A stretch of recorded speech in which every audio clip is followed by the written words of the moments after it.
Sobat Satwa, Gazu.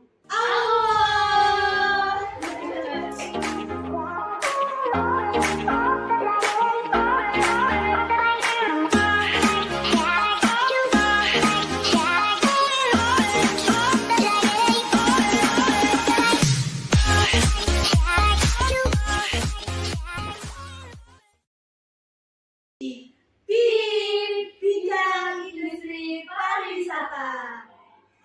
Halo Sobat Pariwisata. Pada kesempatan kali ini, kami dari Bisnis Perjalanan Pariwisata UGM akan bincang-bincang santai nih. Nah, pada kesempatan kali ini, kita juga nggak cuma bertiga doang loh.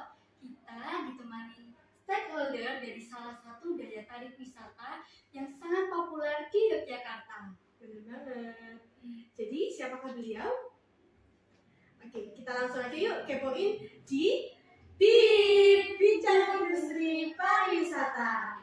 Sebelumnya, perkenalkan dulu, nama saya Syifa Jomfakolda. Saya Atifah Wandari. Saya Salsa Matrunada. Saya Fahmi Ramadan dari Bunda Lukazu, selaku Kepala Bagian Humas dan Promosi Bunda Lukazu.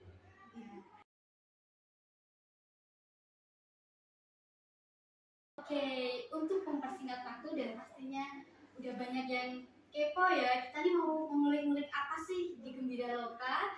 Jadi kita mau tanya-tanya apa sih, Kak Salsa? Oke, yang pertama kita akan bertanya tentang profil Gembira Lokasi itu seperti apa. Karena pasti juga banyak teman-teman yang mau tahu kan gimana profil Gembira Lokasi itu. Terus yang kedua tentang manajemennya, bagaimana pengelolaan manajemen di Gembira Lokasi ini. Dan yang terakhir tentang promosinya. Yuk, kita langsung aja. Yuk. Oke, bisa langsung aja Kak Salsa yuk. Bapak bisa diceritakan bagaimana sih kapan dibangunnya Gembira Lokasi itu? Oh iya, jadi mungkin saya bisa cerita sejarah singkatnya ya. Iya, boleh. Jadi sejarah singkat Bunda Lukazu adalah idenya itu dari Sri Sultan Hamengkubuwono ke-8.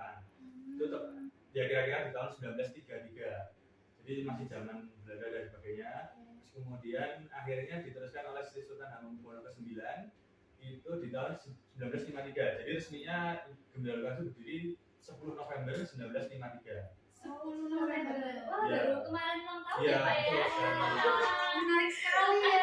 Iya, betul. Jadi untuk tahun ini berarti umurnya berapa? Ada yang tahu? 69. Wow, udah 69 tahun nih teman-teman. Oke. Kayak gitu. Terus kemudian ya berkembang istilahnya kayak gitu. Jadi awalnya memang kebun raja atau istilahnya kalau sekarang itu taman kota. Jadi kalau dulu kan untuk rakyat, dari raja untuk rakyat kayak gitu. Terus kemudian diisi tanaman atau taman kayak gitu. Terus ada satwa koleksi dari si rajanya kayak gitu. Nah akhirnya berkembang dikelola oleh Yayasan Gembira Loka sampai tahun 2009-2010. Itu Yayasan Gembira Loka itu mengajak kerjasama PT Buana Alam Tirta yang sekarang ini mengelola sampai sekarang ini. Berarti sekarang dikelola oleh PT Buana Alam Tirta. Terus dari PT Buana itu berarti swasta ya Pak? Swasta, dari swasta murni. Oh, swasta murni. Iya. Oke. Berarti tujuan awalnya itu oleh raja Untuk rakyat. untuk rakyat. Ya. Berupa taman gitu ya. Ya, taman kota yang ada satuannya koleksi dari raja. Koleksinya juga dari raja. Oke, menarik sekali ya Iya. teman-teman. Kita lihat gitu nih sejarah awalnya. Terus Pak, hewan-hewannya ini datang dari mana sih? Oh Kalau iya. yang sekarang Mas sekarang ini. Kalau ya tadi riwayatnya mungkin dari koleksi, Iya, terus kemudian iya. ada apa namanya istilahnya ada pemberian, terus kemudian ada karena satwa liar yang apa namanya kayak dulu di Gunung Merapi mungkin karena ada konflik keluarga, nah itu kita selamatkan kayak gitu. Jadi kayak dulu kan masih ada macan, sekarang udah mungkin ya masih ada tapi nggak tahu ya. Iya. Itu ada yang macan dari Merapi itu dibawa ke Gembira Loka kayak gitu. Terus kita juga ada pertukaran hewan yang kita kelebihan hewannya kita tukar ke kebun binatang lain ataupun ke luar negeri juga ada. Tapi kita datangkan juga bisa. bisa dibilang lembaga konservasi juga ya Pak? Iya, Gembira Loka ya. Gembira Loka selaku lembaga konservasi. Selaku lembaga konservasi. Totalnya nih Pak, hewan semua yang di sini itu ada berapa? Oh iya, kalau saat ini itu sekitar 1.200-an lebih. Oh, Sekali ya, Sekali. berbagai macam Hewan. Iya. 1000 lebih guys. Oke, selanjutnya mungkin bisa dilanjutkan ke bagian manajemennya ya Pak ya. Oh iya. Oke, bagian manajemen ini bagian saya nih Pak. Ya. Nah ini karena Gembira Loka ini dari zaman saya kecil ini kan udah terkenal banget nih Pak. Saya tuh favorit banget nih dari Ya. kecil. Kalau ada kumpul keluarga besar itu pasti datangnya ke Gembira Loka. Nah jadi yang ingin saya tanyakan terkait manajemennya itu kapan sih Pak Gembira Loka itu mengalami kenaikan minat kunjungan dari wisatawan? Oh iya. Jadi Mbaknya ini juga sobat satwa ya berarti. Iya, sobat satwa dong. Ini sebenarnya sobat satwa. Ya, pengunjung GLZ itu sebenarnya sobat satwa. Nanti kalau saya panggil sobat satwa, Mbaknya bilang awo gitu. Boleh nih. Tahu. Ya karena slogannya biasanya gitu. Oh, ini slogan dari Gembira Loka. Gembira Lokanya. Iya. Kayak gitu. Jadi kalau minat pengunjung ya tadi Iya. istilahnya kayak gitu, itu ya mungkin dari bukan sejarah, mungkin dari waktu pengelolaan yayasan itu Gembira Loka itu juga sudah cukup banyak karena per tahun itu bisa sampai 1,5 juta orang kayak gitu. 1,5 juta. Terus kemudian kan terkendala oleh bencana alam seperti gempa ataupun gunung meletus itu. Terus kemudian itu memang agak menurun. Nah, terus akhirnya kan yayasan Gembira Loka Sudadi melakukan kerjasama dengan PT Buana Amdera untuk mengelola. Iya. Jadi semenjak 2010 itu peningkatannya juga cukup bagus diiringi dengan pembangunan inovasi yang dilakukan oleh PT Buana Amdera untuk pengelolaan Gembira Loka. Gitu. Jadi pengunjung tertinggi sampai 2022 ini itu 1.800.000 sekian orang per tahun. Per tahun. Per tahun. Dan itu bertambah terus ya Pak tiap tahun ya. Ya bertambah terus menurunnya ya karena pandemi. Sudah pasti ya karena kelaparan. Iya. Nah, karena dari tahun 2010 itu sudah menunjukkan minat kunjungan yang tinggi, Iya. itu tuh sebenarnya Gembira Loka itu target pasarnya itu siapa sih Pak? Apakah anak kecil atau semua kalangan? Itu sebenarnya yang difokuskan Gembira Loka itu targetnya siapa? Kalau segmen umum ya mungkin semua masyarakat yang ada di ya seluruh Indonesia lah, misalnya terutama Pulau Jawa sih. Gila. Terus kalau mengerucut lagi itu adalah Jawa Tengah. Mengerucut lagi itu adalah keluarga, terus yang ada anak kecilnya. Karena gitu kan kita yang kita apa namanya ya, yang kita sasar itu adalah memang anak kecilnya. Gitu. Jadi kan kalau anak itu pasti yang minta orang tuanya ke sini. Gitu. Bagian yang bayar ya orang tuanya. Gitu. Ya, terus ataupun sekolah gitu, anak-anak masih jangan nanti sekolah karena visi-misinya GLZ kan termasuk edukasi. Edukasi itu kan dari mulai TK walaupun sebelum TK sampai seperti Mbaknya ini universitas itu kan juga ini bagian dari visi-misi Gembira Loka itu dalam edukasi. Gitu. Ya seperti yang tadi kita lihat di Jepang itu udah banyak anak-anak dari TK ya. Iya. Rombongan TK itu kecil-kecil. Banyak banget ya rombongan-rombongan TK yang datang. Nah, tentunya pasti dari sudah 69 tahun beroperasi ini pasti mengalami high and low season Pak. Ya, dalam pengelolaannya. Nah, itu kira-kira kapan Pak Gembira Loka ini mengalami high and low season dan apa sih Pak pengaruhnya yang mempengaruhi? Oh iya. Ya, jadi mungkin secara umum aja ya, terlepas Iya. dari pandemi ataupun apapun, kalau kita mengklasifikasikan low dan high season itu adalah selama setahun itu low seasonnya itu adalah pada bulan puasa atau bulan Ramadan. Itu kan bisa bergeser bulannya ya. Iya. Itu yang jelas pada saat itu karena pas puasa ya orang kalau jalan-jalan ya pasti jadi mungkin itu sangat drastis berkurangnya. Tapi kalau untuk high seasonnya itu adalah pas lebaran dan akhir tahun awal tahun gitu. Oh, berarti besok ini hampir tahun Iya, ini sudah mulai high season. Sudah mulai season. Apalagi kan ini sudah pasca pandemi Iya. dan orang tuh udah haus hiburan, Betul. mulai berwisata lagi gitu ya. Dan juga bisa kepoin juga Instagramnya dari Gembira Loka ini followersnya udah banyak banget. Sudah Pasti lengkap. juga, iya, udah lengkap nih info-infonya ya. Apabila teman-teman sekalian mau berlibur nih, mumpung bulan liburan juga. Oke Pak, untuk selanjutnya ya, Gembira Loka ini termasuk salah satu daya tarik yang memiliki wilayah yang cukup besar, yang cukup luas untuk daya tarik yang mengusung konsep satwa seperti ini. Nah, pernah nggak sih Pak mengalami over capacity? Dari pengunjung mungkin karena minat pengunjung yang sangat tinggi, Ya. jadi ada over capacity-nya itu pernah tidak? Ya. Jadi mungkin saya jelaskan dulu pengunjung tertinggi dalam satu hari itu pernah sampai 30.000. Itu sangat besar. Iya. Oh iya, juga sama luasnya Gembira Lokasi itu kan 20 hektar. Iya. Nah itu kalau untuk pengunjung yang tertinggi itu sebenarnya cukup pengunjungnya di dalam. Cuma yang tidak juga adalah over kapasitinya adalah parkirannya, kayak gitu, sehingga mengakibatkan membludak dan terjadi parkir di liar atau di luar area Gembira Loka, di luar resmi ya. Nah itu tentunya memicu sedikit konflik dan apa istilahnya ya mungkin karena itu swadaya masyarakat ya, jadi kita nggak bisa mengatur tarifnya atau apapun. Jadi over kapasitinya sih lebih ke parkirannya. Oh begitu. Karena kan pasti yang datang bis-bis ya Pak ya, Ya, bis betul. besar dari luar Yogyakarta. Tapi kita juga ngasih solusi juga dari kejadian itu. Kita juga membuka parkir resmi baru yang di sebelah barat. Ya, itu termasuk baru di 2015-an. Solusi dari Solusi Over ya, capacity. capacity ya. Walaupun ternyata tetap over juga. Juga. Ya. Itu berarti minat kunjungannya itu sangat-sangat Nah, tinggi ya Pak. gitu. Sangat tinggi juga dan pastinya setiap tahunnya, setiap waktunya itu minatnya itu pasti bertambah terus.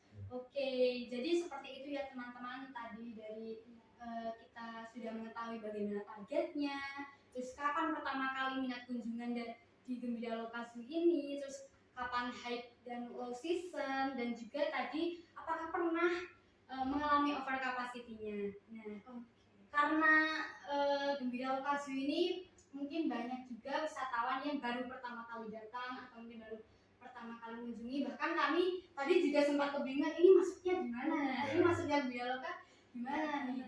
Jadi bagaimana Pak alur kunjungan wisatawan untuk masuk ke Gembira Lokasi itu seperti apa? Baik, ya. Mungkin untuk pengunjung atau sobat satwa yang belum pernah ke Gembira Lokasi, ingin ke Gembira Lokasi, itu mungkin kalau alurnya adalah kita berada di tengah kota Jogja, tepatnya di Jalan Kebun Raya nomor 2. Nah, kita juga menyediakan pintu masuk itu ada 2, pintu masuk timur di Jalan Kebun Raya, kemudian pintu barat di Jalan Veteran. Gitu. Jadi sobat satwa semua bisa masuk antara 2 pintu tersebut. Kemudian kalau untuk parkir ya diusahakan parkir resmi ya, karena di luar itu kita bukan tanggung jawab Gembira Lokasi. Gitu. Terus kemudian kalau alur kunjungan itu sih lebih ke teman-teman sobat satwa bisa pesan dulu tiketnya itu melalui WA. Gitu, semua informasinya ada di media sosial atau Instagram Gembira Lokasi yaitu @glzujogja. Nah, terus kemudian kalaupun tidak bisa pesan tiket dulu, itu bisa datang langsung ke loket, itu bisa. Jadi sekarang tentunya lebih mudah juga kita menerima pembayaran digital maupun tunai. Terus kemudian ya kunjungan lebih enak sekarang lah. Oke, sekarang mungkin kita bisa mulai nih ke promosi Gembira Lokasi, karena kan seperti kita tahu ya Gembira Lokasi itu siapa sih yang nggak kenal ya? Gembira Tingkat Lokasi popularitasnya itu udah tinggi banget nih, udah. dan berhubung kita pas nih bersama dengan Pak Fahmi di bidang humas, kita ingin tahu dong Pak, kita ingin ngulik nih gimana sih promosi dari Gembira Lokasi ini? Kayak media sosial mana sih yang paling sering dipakai Pak untuk promosi? Ya, untuk saat ini yang seperti saya jelaskan tadi itu adalah Instagram di @glzujogja. Kemudian kita juga memakai semua media sosial, Facebook, Twitter, YouTube, TikTok itu juga ada. Tapi itu ya mirrornya dari Instagram, utamanya adalah Instagram. Karena ya memang mengingat analisis atau engagementnya Instagram memang lebih tinggi, jangkauannya juga luas, terus kemudian ya fiturnya bagus juga. Berarti paling sering digunakan itu Instagram ya Pak. Oke, jadi gitu teman-teman, buat yang ingin ngepoin bisa langsung ke Instagramnya @glzujogja. Di sana udah lengkap banget, ada deskripsinya, ada sejarahnya juga, terus ada paket-paket wisatanya juga ya Pak. Informasi semua ada. Informasi semua ada di sana. Kita membahas tentang paket wisata nih Pak. Ada paket wisata apa aja sih di Gembira Lokasi? Oh ya, jadi untuk saat ini Gembira Lokasi itu harga tiket masuk include dengan paket kereta dan kapal. Iya, jadi kita include-kan harganya sekarang weekdays 60.000, weekend 75.000, dan di high season gitu. Terus kemudian itu banding dengan kereta dan kapal, jadi udah nggak perlu capek lagi, tinggal naik kereta kayak gitu. Terus kemudian nanti di dalam Gembira Lokaju juga nanti ada wahana-wahana lain yang berbayar juga, ataupun yang sudah include kayak gitu. Kalau yang sudah include seperti misalnya interaksi hewan itu sudah include kayak gitu. Jadi teman-teman bisa foto bersama ataupun memberi makan, nah, kayak gitu. Terus kemudian ada lagi presentasi edukasi satwa. Presentasi edukasi satwa apa tuh? Nah itu seperti show, jadi kayak di panggung itu, terus nanti dikenalkan hewan-hewan yang ada di situ, Semacam atraksi gitu ya, tapi dibalut dengan edukasi Oh, kayak gitu. Jadi karena di kebun binatang sekarang itu nggak boleh ada sirkus, jadi artinya kayak hewan yang naik sepeda itu nggak boleh karena itu kan memanusiakan hewan. Nah itu udah nggak boleh, tapi kita lebih ke pengenalan aja, kita keluarkan hewannya saja, terus kita melihat perilakunya, misalnya dikasih makan itu gimana, terus dia manjat ataupun terbang kalau yang burung kayak gitu. Kalau yang atraksi edukasi itu tadi apa Pak hewannya Pak? Oh iya, jadi kita presentasi edukasi satwa itu ada mamalia, itu di lokasi mamalia, terus kemudian burung di lokasi burung sendiri.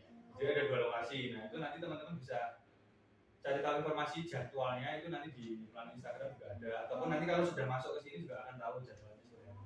jadi selain bermain dan melihat satwa, kita juga bisa dapat edukasi nih dari satwanya. Mereka sedang mengerjakan apa, kebiasaan dari satwa itu sendiri. Wah, Jadi cukup sangat lengkap sekali nih teman-teman. Jadi bukan cuma berlibur tapi juga dapat ilmunya juga. Itulah kenapa cocok untuk teman-teman yang masih ada di sekolah nih ya, untuk edukasi anak-anak kecil gitu. Cocok banget. Kalau gitu untuk promosi lagi selain melalui sosial media, ada media partner mana aja sih Pak di Gembira Lokaju? Jadi kalau media partner kita juga bersama dengan media cetak dan elektronik ya di Jogja kayak gitu. Ya tentunya kalau biasanya kita kayak seperti kemarin ulang tahun itu kan kita mengundang media partner itu untuk ikutan. Terus kemudian kita juga sering bekerjasama dengan seperti Net TV, Metro, yang TV One, terus kemudian Trans TV itu sering banget. Itu nanti hari ini kayaknya juga ada liputan dari Trans 7 juga, Otan kayak gitu, itu sering. sering banget nih. Nah itu beberapa kali ya di Gembira Lokaju. Oke. Terus ini mungkin saya mewakili masyarakat di Rejowinangun karena saya kan di Rejowinangun dan kebetulan Gembira Lokaju ini bertempat di Rejowinangun. Ada bentuk kerjasama nggak sih dengan pihak kelurahan Rejowinangun Pak kalau dari Gembira Lokaju? Oh iya, kalau istilahnya kita kerjasamanya dalam bentuk karena kita berdekatan wilayahnya. Ya. Jadi kita ada kebijakan untuk warga sekitar itu adalah tiket gratis. Dengan kelurahan yang terdaftar di Gembira Loka ya, di sekitar Gembira Loka, itu nanti bisa mendaftar dulu di customer service kayak gitu. Jadi harus punya KTP identitas, karena itu kan sebagai bukti dia tinggal di mana. Terus, ataupun KIA kalau yang anak-anak. Oke. Untuk saya warga Rejowinangun dan membawa KTP kayaknya bisa keliling-keliling di sini. Yang Ya, bukan Pak. Rejowinangun bisa bayar sendiri ya. Oke. Terus terakhir Pak, gimana sih strategi pemasaran Gembira Lokaju untuk kedepannya? Apa nih? Mungkin strategi baru untuk promosi dan lain-lainnya. Ya, jadi kalau strategi pemasaran mungkin Gembira Lokaju sendiri itu pasti akan memberikan atau membuat inovasi setiap tahun. Yaitu entah itu mendatangkan satwa ataupun nanti merubah dekorasi ataupun merubah tema kandang misalnya kayak gitu, atau nanti kan seperti yang dilihat itu ada sebelumnya tidak pernah ada zona satwa. Jadi dulu itu binatangnya tersebar aja gitu, tapi sekarang dizonakan. Jadi zona reptil itu isinya ya reptil semua kayak gitu, zona mamalia seperti itu dan selanjutnya. Nah tentunya kita dengan melakukan inovasi itu kan kita menjadi untuk bahan promosi. Nah setiap tahun kita pasti berganti tema dalam promosi itu. Misalnya yang kemarin zona cakar, karena kita baru up-nya zona cakar, terus nanti di akhir tahun ini sudah mulai zona primata. Itu nanti kita akan promosi zona primata itu. Wah, itu teman-teman, jadi kunci dari pengembangan pariwisata itu ada di inovasi. Dan kreativitas. Betul, ya. Oke, mungkin kita nih dari BPW Bisnis Jalan Wisata ingin mendapatkan saran nih Pak bagi kita mahasiswa pariwisata, apa sih Pak yang bisa kita bantu mungkin di tempat-tempat wisata seperti Gembira Lokaju. Baik, jadi mungkin untuk teman-teman mahasiswa bidang perjalanan bidang pariwisata ya, bidang pariwisata ya, tentunya teman-teman harus apa namanya, harus survei dulu, harus berwisata dulu. Ekspor Gitu. dulu Explore dulu. banyak. Ya, biar mendapatkan pengetahuan ataupun informasi yang bisa dijadikan apa ya, bahan ilmu dan kalau misalnya ada tugas dan sebagainya ya, itu harus tahu, terutama di Jogja, kalau wilayah Jogja. Nah, kalau bisa ya di seluruh Indonesia, karena pariwisata memang sekarang kan lagi bagus ya. Setelah pandemi, istilahnya setelah pandemi itu akan mungkin diprediksi semakin naik kayak gitu. Kebutuhan konsumsi pariwisata ini akan terus meningkat ya Pak. Betul sekali. Menyinggung sedikit tentang pandemi tadi nih Pak. Kemarin kan emang udah pandemi gitu ya. Berarti Gembira Loka ini benar-benar tutup atau bagaimana Pak? Oh ya, jadi selama pandemi kurang lebih 2 tahun ya. Iya. Itu kita sempat tutup totalnya 6 bulan, sekitar 6 bulan 7 bulan. Ya, walaupun tidak berturut-turut gitu. Ya, itu mungkin semua dirasakan dari semua aspek. Kayak gitu. Tapi memang Pak, Gembira Lokaju memang terdampak sekali karena pengunjung tidak ada kalau tutup. Dan padahal pemasukan utama adalah tiket masuk. Tapi di balik itu kita tetap bekerja untuk kesejahteraan bersama. Bersama itu hewan dan karyawannya kayak gitu. Terus kalau untuk hewan-hewan sendiri Pak, kan tidak ada tiket pengunjung. Terus mereka diberi makannya lewat dana apa ya? Oh ya, jadi dari manajemen sendiri sudah menyiapkan dana cadangan atau darurat. Gitu. Jadi Gembira Lokaju sendiri juga tidak pernah membuka donasi umum. Tapi memang kita menerima donasi dari orang. Seperti masyarakat kita itu yang memang peduli, dari dia panen pepaya itu, ngasih pepaya itu kita tetap terima kayak gitu. Jadi bisa donasi seperti itu ya Pak ya? Bisa. Apapun. Walaupun Gembira Lokaju sendiri tidak open donasi karena memang sebenarnya masih bisa bertahan, dalam artian dananya masih ada dan sebagainya. Itu kita penggunaan dana darurat. Oke, jadi itu bentuk salah satu kepedulian masyarakat ya. Betul. Dan untuk Gembira Lokaju ini, di mana Gembira Lokaju itu selain tempat wisata itu juga sebagai lembaga konservasi ya Pak. Betul. Oke, jadi mungkin bisa kita simpulkan bahwa Gembira Lokaju ini sebagai daya tarik wisata populer, idola di Yogyakarta dengan banyak manfaat mulai dari edukasi, kemudian juga mensejahterakan masyarakat lokal yang pastinya Pak, dengan tadi ada kerjasama dengan pihak Kelurahan Jawinangun dan lain sebagainya. Mungkin terakhir Pak, bisa diberikan informasi untuk teman-teman yang menonton, apa aja sih persyaratannya atau apa aja sih yang harus dipatuhi? Oh iya, baik. Jadi untuk teman-teman Sobat Satwa yang mau ke Gembira Lokaju, tentunya yang perlu dipersiapkan lah gitu ya. Perlu dipersiapkan adalah informasi. Jadi teman-teman semua harus mengetahui informasi dulu di Gembira Lokaju itu, harga tiketnya berapa, masuknya lewat mana, terus kemudian lokasinya di mana, jangan-jangan belum tahu kan repot. Gitu. Jadi ya, informasi harus diketahui dulu oleh Sobat Satwa semua. Jadi tidak misinformasi dan sebagainya. Nah, kemudian kalau untuk saat ini memang protokol kesehatan tetap harus dijaga.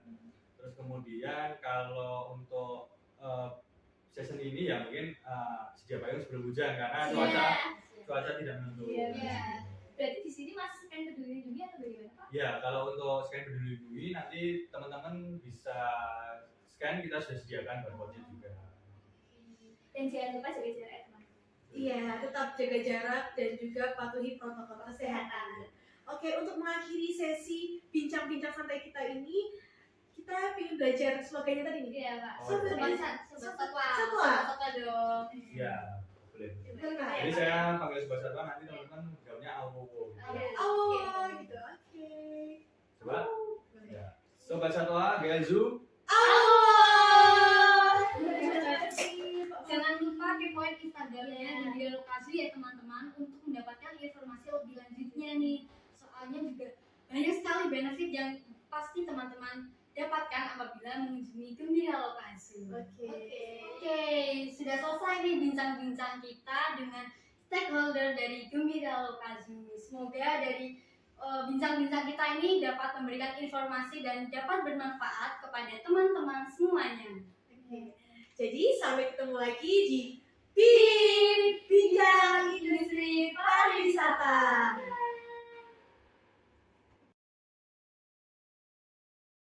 Pada kesempatan kali ini kami ingin bertanya kepada Pak Supangkat J, Ya, selaku koordinator lahan parkir. Nah, kesempatan kemarin kami sudah wawancara dengan Pak Fahmi dan beliau memberikan sedikit informasi mengenai adanya kesulitan beberapa kali mengenai manajemen parkir pada saat ada wisata di Gembiraloka di high season, Pak. ya. Ngoten.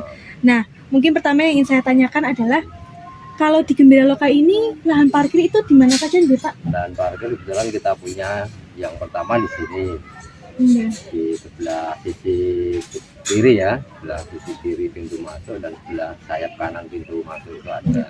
Tapi untuk sebagian sayap kanan itu cuma paling banyak 40 mobil ya.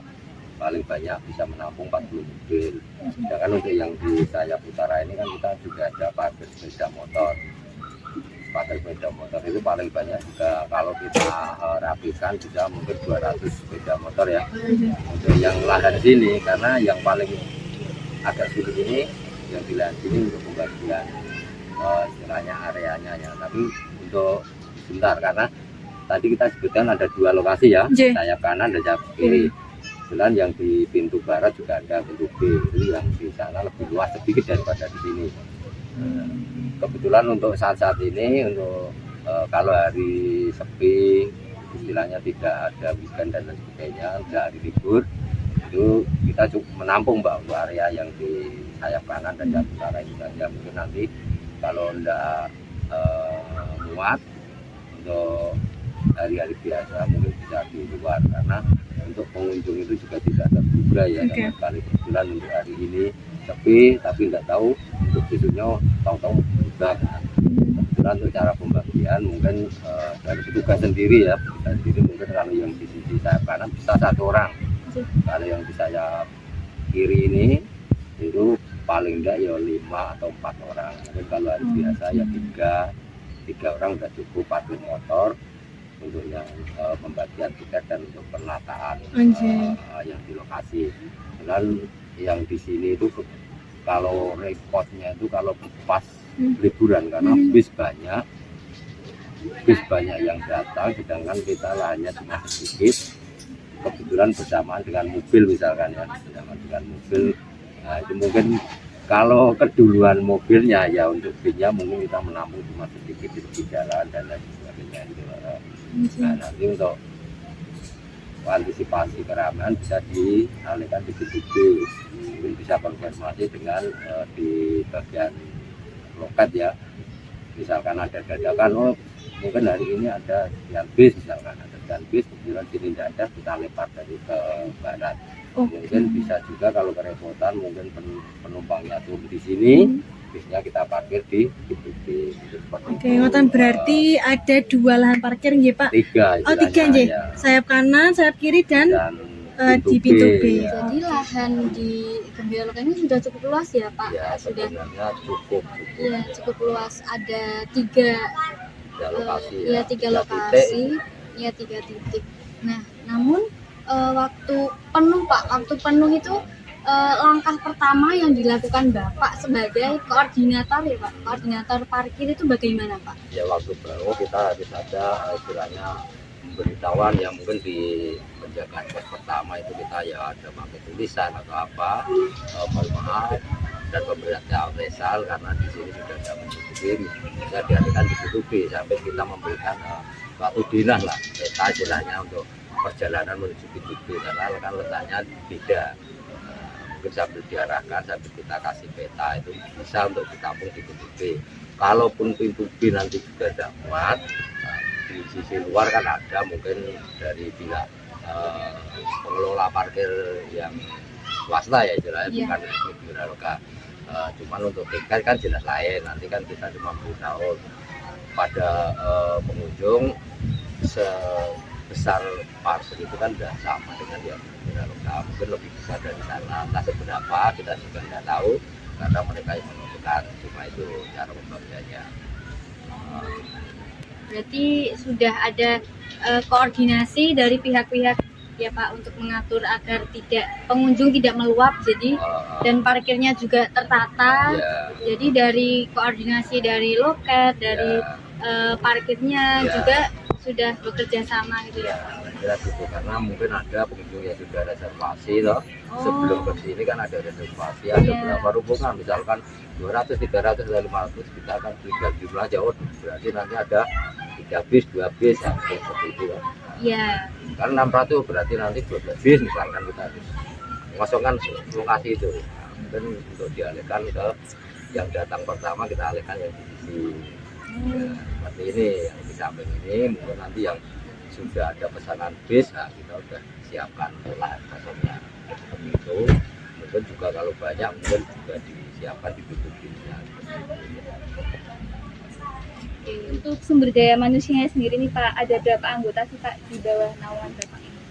Kebetulan yang resmi itu istilahnya yang khusus parkir mungkin ada sekitar 7 ya, sekitar 7.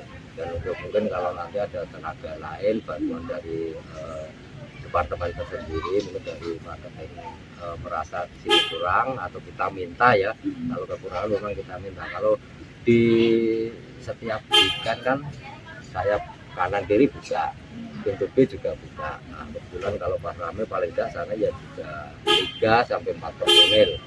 Yang di sana 1, yang di sini mungkin 5. Kan seperti itu. Ada yang di bagian tiket, di sepeda motor itu kalau pas rame ya 2, karena memang capek tau tuh ya. Itu memang kita harus nata untuk merapikan helm dan sebagainya, karena ya antisipasi kehilangan, antisipasi ketuker dan lain sebagainya. Keamanan juga ya Pak? Ya yang jelas itu. Berarti kalau untuk kehilangan helm atau semacamnya itu jarang terjadi ya Pak? Ya jarang Mbak, jarang. Ya pernah ada mungkin ketuker atau apa karena warna sama, yang namanya pengunjung banyak ya kita juga nggak tahu ya. Mungkin ada unsur kesengajaan ataupun enggak, tapi memang kita tidak tahu. Yang jelas ada pernah lah istilahnya ketuker. Itu ada warna sama, mereknya sama. Oke. Seperti itu, tapi nanti kita bisa istilahnya ya rembuk lah. Untuk mau diterima yang ketinggal atau mau yang ganti dan sebagainya. Karena kalau istilahnya kehilangan ataupun apa ya mungkin ada dari beberapa ada ya istilahnya ikut membantu lah Mbak, istilahnya ikut membantu. Tinggal nanti kejadian itu disengaja ataupun tidaknya. Mungkin kalau di tiket kan juga sudah ada itu aturan-aturan apa yang diganti, apa yang tidak diganti kan ada. Jadi sudah sangat profesional sekali ya Pak, bisa dibilangnya dalam bekerja, meliputi menjaga, meliputi keamanannya, itu dari parkirnya juga sudah menerapkan profesionalitas dalam manajemennya ya. Manajemennya. Ya, insya Allah bisa disebut seperti itu karena itu juga seperti yang dikatakan Mbak tadi menyangkut SDM ya. Menyangkut SDM mungkin ya dari petugas parkirnya itu, karena mungkin dulu memang yang mengelola sini kan ya bukan orang yang berpendidikan, tapi untuk saat ini kan banyak anak-anak yang dari SMK, ini kan dari gembira lokal tersendiri. Kalau dulu kan dari dia luar, dulu dikelola luar, sekarang kan dikelola gembira lokal. Jadi untuk yang ditanamkan di sini ya anak-anak itu memang anak-anak berpendidikan, jadi tahu, jadi dia punya ya SDM-nya ada lah, ini bisa mengikuti ya. Baik Pak, terima kasih Pak. Pertanyaan yang terakhir ya Pak, mungkin mengenai adanya lahan parkir B itu kan tambahan sih Pak. Katanya dulu itu tambahan untuk memenuhi banyaknya transportasi yang meluap J. Yang jelas gini, yang namanya pintu B itu kan kita melihat dari pintu masuk yang timur atau pintu A ini, karena pertama untuk pengunjung yang datang itu kalau pas liburan kan kita nggak terbuka ramai sekali kalau mengandalkan sini. Sisi parkir juga tidak muat, pintu masuk pun juga tidak menampung. Nah, makanya kan kita dari pihak manajemen itu membuat di pintu B, jadi untuk membagi, melancarkan arus pengunjung, kenyamanan pengunjung kan seperti itu. Jadi tidak tabrakan, tidak terlalu sempit seperti itu. jadi mereka bisa nyaman lah, yang namanya berkunjung di sini kan Betul. senyaman mungkin lah. Iya. seperti itu, Betul. ya. Segitu saja Pak Ya. untuk dari pertanyaan kami terkait manajemen Ya. di lahan parkir. Dan terima kasih juga dari kami kepada Bapak telah mau diwawancarai pada iya. sore hari ini.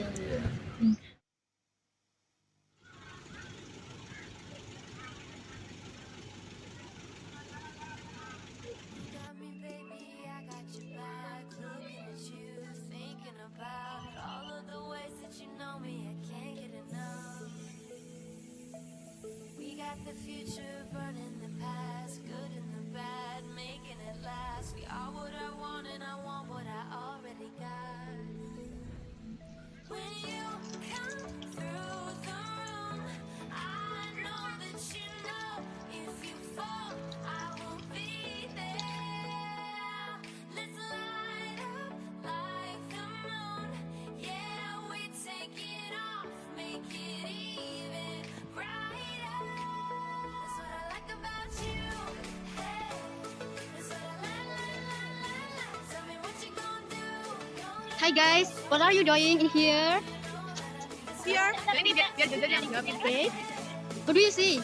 we are petting coats. What is petting coats? Look. Her skin is like.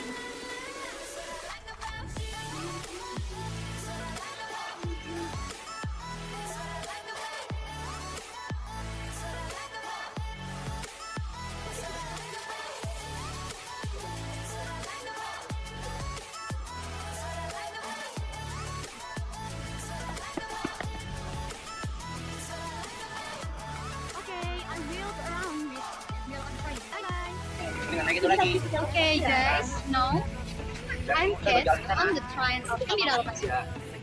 This is Rona. Hi Rona.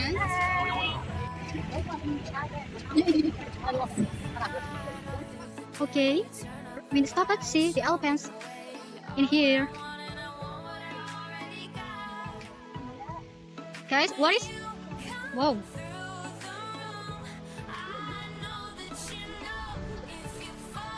Hey Salsa, what do you see? Informasi buaya muara. What is black and touch? Oh my god. So big and so cute. Guys, what is name? I forget really. This is a bird and so beautiful bird. Wow, Salsa take a photo. Salsa say hi. Coba say hi. Rona say hi. Pak say hi Pak. Say hi. Hai. Segernya renang. Ya. Ala. Ini udah mana ya? Ya, kita kesini. Depan sana. Apa maksud lo? Ini sini. Hai, Oi, besar. Yang besar. Hai. Cuk. Dia pintar dia. Aku dikasih makan buat.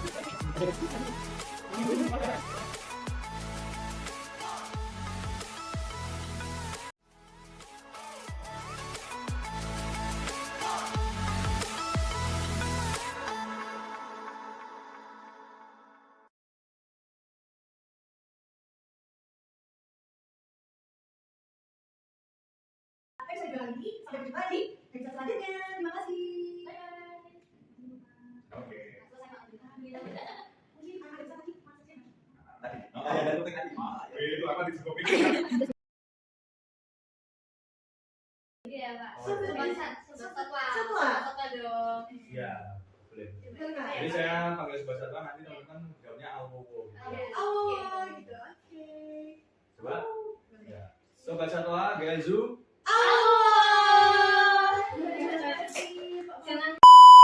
Terima kasih Bapak kami. Selamat siang. Sana ya juga 3 sampai 4 personil. Yang di sana 1, yang di sini mungkin 5. Nah, seperti itu. Ada yang di bagian tiket, di sepeda motor itu kalau pas ramai ya 2, karena memang capek tau ya. Iya. Tapi memang kita harus nata.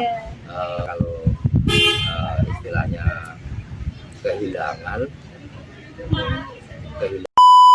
senyaman mungkin lah. Iya. Betul.